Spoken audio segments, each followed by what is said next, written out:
this year's draft and a conditional second-round pick next year. The conditional pick could be a first if Wentz plays 75% of the Colts' offensive snaps. But post-trade, however, Jay Glazer reported that other teams, including the Bears, never made offers for Wentz to the Eagles. So, Shannon, did the Colts give up more than they really had to here?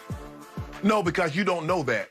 See, Jay has the luxury of calling around teams. If teams, the Eagles didn't have that luxury. And if they call around the team, it's not going to tell them, we offer the first and the third, or we offer this. They're not going to tell you. Skip, it's kind of like going to an auction. Well, if I'm at the auction right there with the person, I see who's bidding. I'm looking at him, I'm sizing him up. I've seen him at this auction before. He likes these type of cars.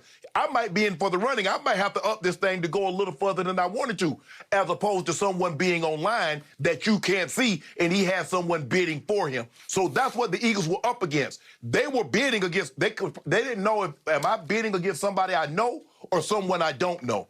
But if you believe you've got your guy, Skip, as you said yesterday, no price is too much. The question is, how much damage has been done to Carson Wentz mentally, physically, emotionally, psychologically? Because I told Mike, Skip, remember last week, Mike Vick and I had this conversation. I said, Mike, he's gone. I said, he ain't coming back. I said, I know you want him to be back, but he gone. Yep. I said, and plus the thing is, when you bench a guy like that, Skip, that's not a fifth-round draft pick. That's not a guy that was somewhat of a starter and, fell out of the rotation. The guy you traded, you moved heaven and earth to move up in the draft to select him. You paid him a king's ransom, and you benched him. You don't come back from that. That's not, Skip, if it's his rookie season, you could overcome that. You can't do that to a guy in his fourth or fifth year and think he's going to bounce back from that. So the question is, can they repair him mentally, physically, emotionally, and psychologically? Skip, he was on pace to get sacked 67 times, which have been the fourth most in NFL history. He missed the last 4 games. So we said he turned the ball over more than any other quarterback, and he missed 4 games. He threw more interceptions, and he missed 4 games. He also led the league in getting sacked, and he missed 4 games. So what guy are they getting?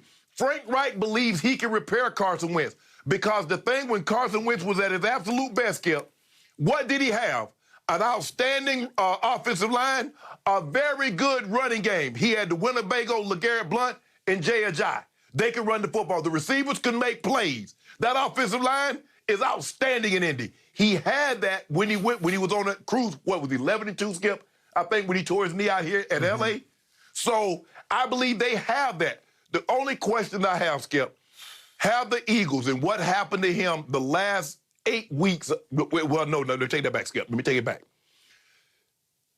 Did what happened to him the moment they turned that card in and said, with the second-round draft pick, we select Jalen Hurts, have too much damage been done to him mentally for him to overcome that?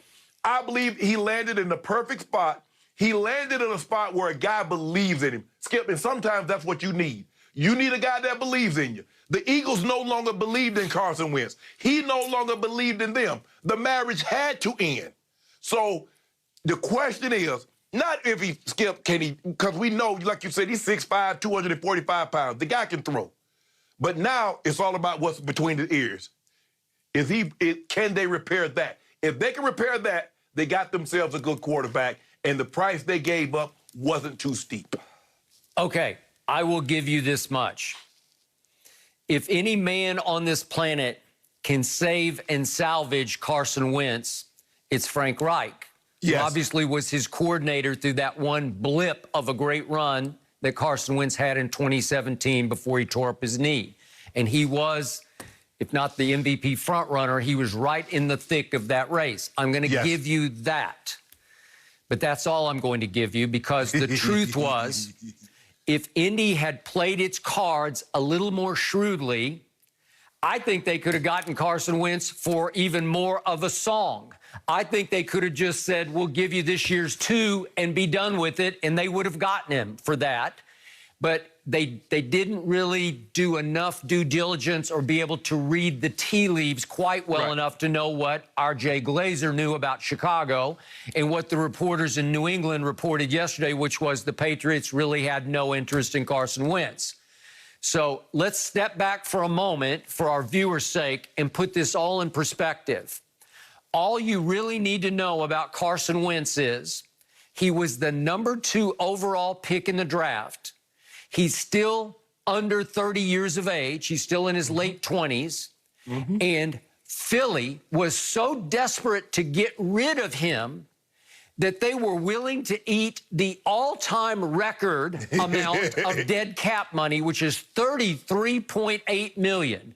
That's their fault for paying him all that money to begin with, giving him a second contract. But they just said, we got to get out from under this.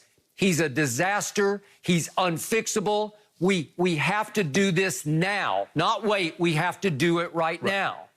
And all you need to know about Carson Wentz is the Colts were bidding against themselves. There was no other market in the entire National Football League for a quarterback who had a little bit of an MVP run in 2017, who's still under 30 years of age, and was once upon a time the #2 overall pick. Nobody wanted him because they all believe he is damaged beyond repair. Right. Some of them might have thought that he wasn't that great to begin with. That was my stance with you on this show from day one. I did not watch him at North Dakota State enough. I saw the highlights, so I wasn't sure coming out of the draft. But after I saw him, especially against my team, my Dallas Cowboys in 2016 versus Dak Prescott, I thought right away he's got too much deer in headlights in him. I don't see consistent accuracy from him. I don't see consistent feel for playing the hardest position to play in sports. I don't see the touch, the poise, just the ability to make the play when it needs to be made.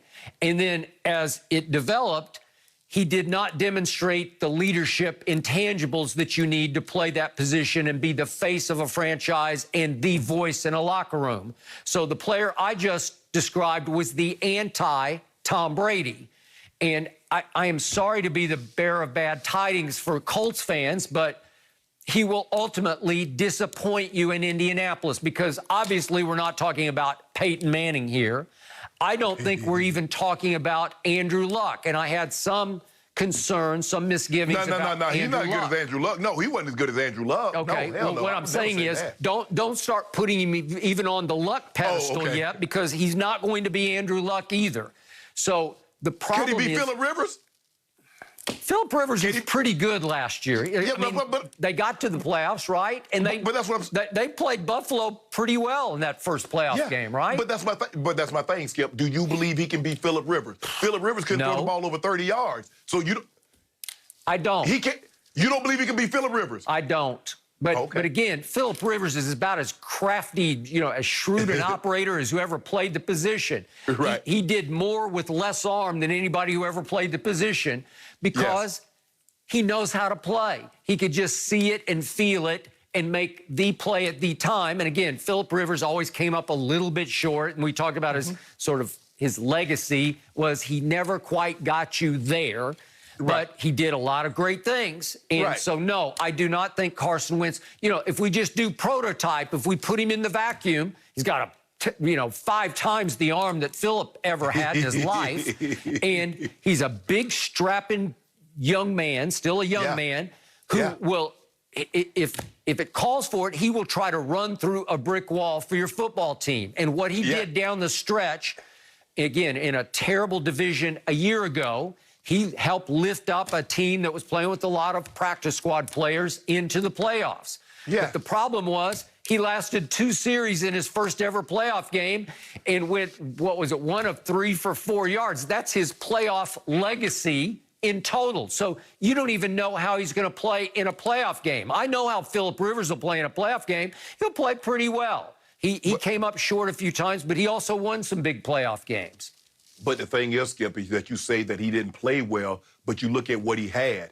You give him Dak Prescott's offensive line and those skill positions. Do we believe we have this conversation about Carson Wentz? The question, for me, the thing is, I believe he can be I mean, people don't realize Phillip Rivers had a very good career. Phillip Rivers somehow ended up managing throwing for more passing yards, more passing touchdowns than Dan Marino. And Dan Marino is a top 100 player in NFL history. Yep. And somehow Phillip Rivers, with his ability, Skip, Phillip Rivers could not run me or you currently. And I hadn't run in a decade.